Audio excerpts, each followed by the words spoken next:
Every time you step onto a commercial airliner, you are participating in a quiet act of absolute trust. You trust that the millions of lines of code, the thousands of individual parts, and the massive steel structure keeping you at 30,000 feet were designed with one single priority: keeping you alive. For nearly a century, Boeing stood as the guardian of this global trust. It was the crown jewel of American manufacturing, built on a culture where engineering perfection was the standard and safety was a religion. On the Seattle factory floor, this culture empowered the workers. If a mechanic noticed a microscopic defect in a wire, they could pull a lever and halt the entire multi-million-dollar assembly line to fix it, without fear of corporate punishment. This specific practice, giving engineers and mechanics the final word, was the foundation that guaranteed public safety in the skies. To see how that foundation began to crumble, we have to look at 1997. That year, Boeing merged with its struggling rival, McDonnell Douglas. While Boeing technically acquired its rival, the internal power dynamic flipped. McDonnell Douglas executives took control of the company, openly stating their intention to run Boeing as a cold, calculated business rather than an engineering firm. Leadership promptly packed up the corporate headquarters and moved them away from the Seattle factory floors to a skyscraper in Chicago.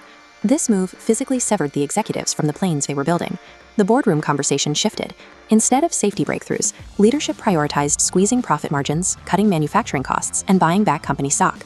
Moving leadership away from the factory floor transformed the company's objective into the artificial inflation of share prices at the expense of aircraft design. This new mindset faced its first major test in 2011. When Airbus launched a highly fuel-efficient passenger plane, Boeing executives feared losing billions in airline orders to their biggest competitor. Panicked, Boeing leadership chose a cheap shortcut rather than taking the years required to design a brand new aircraft from scratch. Their plan was to mount massive, ultra-efficient modern engines onto the 50-year-old frame of the existing 737. But as this diagram shows, the classic airframe sat too low to the ground to accommodate them. To clear the ground, engineers had to mount the engines further forward and higher up on the wing than they were ever intended to sit. This placement created an aerodynamic problem.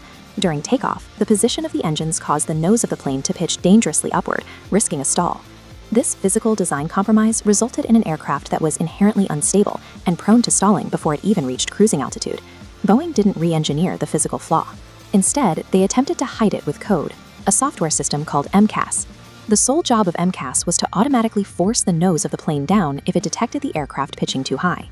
To keep sales moving, Boeing downplayed the existence of this software to federal regulators. They omitted any mention of MCAS from the official pilot training manuals.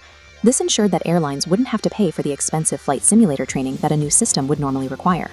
Commercial pilots were flying passengers at 30,000 feet, unaware that a hidden digital system had absolute power to override their physical commands. In October 2018 and March 2019, two 737 MAX aircraft, Lion Air 610 and Ethiopian Airlines 302, plunged to Earth. The crashes claimed 346 lives. In both instances, the mechanical failures started with a single faulty sensor feeding incorrect angle data into the plane's computer.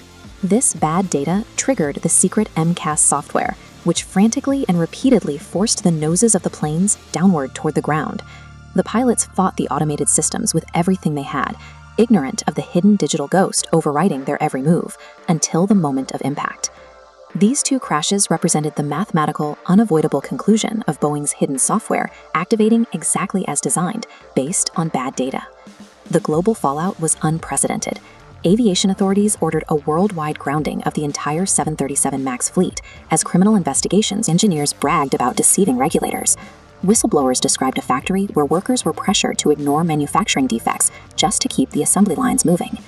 The 737 MAX tragedy stands as proof that when structural engineers are sidelined for financial interest, human lives pay the price for stock market gains.